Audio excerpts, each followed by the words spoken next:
Coronavirus en Belgique, chronique d'un masque annoncé. Depuis le début de l'épidémie et de ce premier cas de Covid-19 en Belgique, un homme de 54 ans rapatrié de Wuhan en Chine avec 9 autres personnes, le discours de la ministre fédérale de la Santé s'est toujours voulu rassurant. À l'époque, elle explique que tout est prêt dans les hôpitaux, les stocks de matériel, les médicaments et autres réactifs nécessaires sont en quantité suffisante pour affronter la crise. Dans un premier temps, les experts ne recommandent pas le port du masque pour le grand public, tout comme le politique. Personne ne semble remettre alors en question l'utilisation du masque uniquement dans les milieux de première ligne.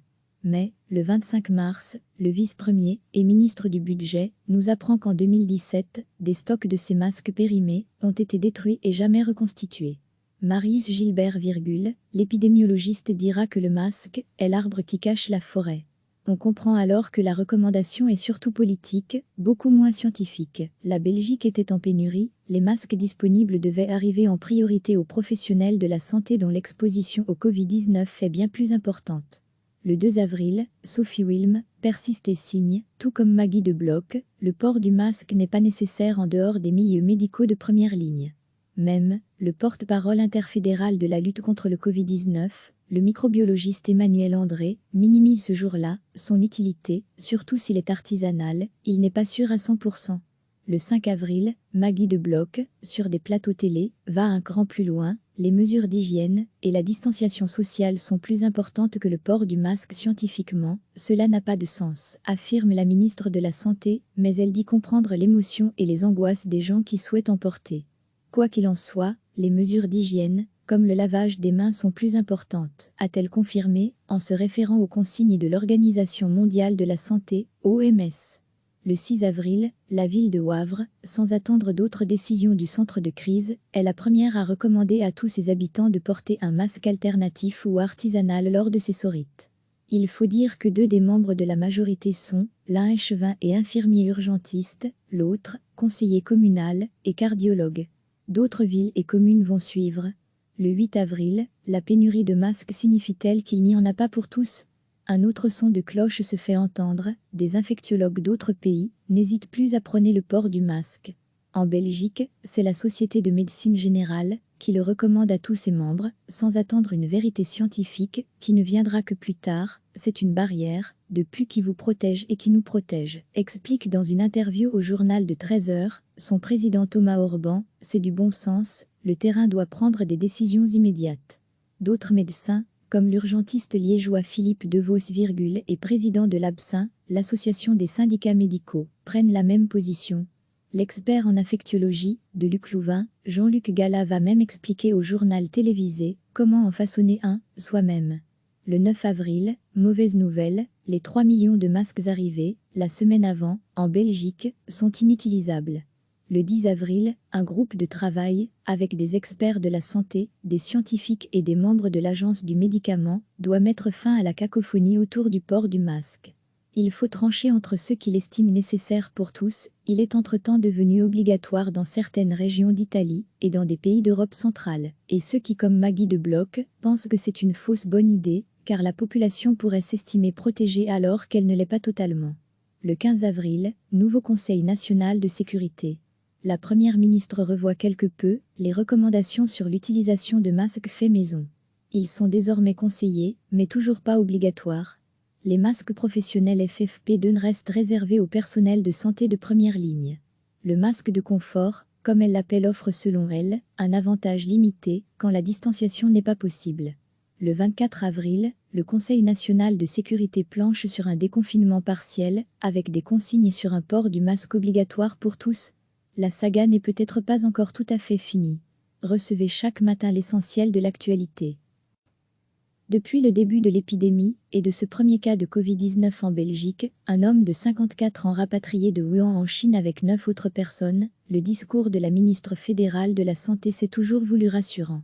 À l'époque, elle explique que tout est prêt dans les hôpitaux, les stocks de matériel, les médicaments et autres réactifs nécessaires sont en quantité suffisante pour affronter la crise. Dans un premier temps, les experts ne recommandent pas le port du masque pour le grand public, tout comme le politique. Personne ne semble remettre alors en question l'utilisation du masque uniquement dans les milieux de première ligne. Mais, Le 25 mars, le vice-premier et ministre du Budget nous apprend qu'en 2017, des stocks de ces masques périmés ont été détruits et jamais reconstitués. Marius Gilbert, l'épidémiologiste dira que le masque est l'arbre qui cache la forêt. On comprend alors que la recommandation est surtout politique, beaucoup moins scientifique. La Belgique était en pénurie, les masques disponibles devaient arriver en priorité aux professionnels de la santé dont l'exposition au Covid-19 est bien plus importante. Le 2 avril, Sophie Wilm persiste et signe, tout comme Maggie de Bloch, le port du masque n'est pas nécessaire en dehors des milieux médicaux de première ligne. Même, le porte-parole interfédéral de la lutte contre le Covid-19, le microbiologiste Emmanuel André, minimise ce jour-là son utilité, surtout s'il est artisanal, il n'est pas sûr à 100%.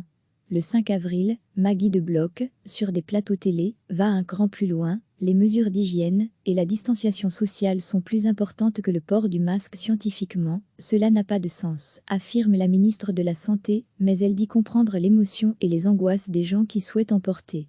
Quoi qu'il en soit, les mesures d'hygiène, comme le lavage des mains sont plus importantes, a-t-elle confirmé, en se référant aux consignes de l'Organisation mondiale de la santé, OMS. Le 6 avril, la ville de Wavre, sans attendre d'autres décisions du centre de crise, est la première à recommander à tous ses habitants de porter un masque alternatif ou artisanal lors de ces sorites. Il faut dire que 2 des membres de la majorité sont, l'un échevin et infirmier urgentiste, l'autre, conseiller communal et cardiologue. D'autres villes et communes vont suivre. Le 8 avril, la pénurie de masques signifie-t-elle qu'il n'y en a pas pour tous ?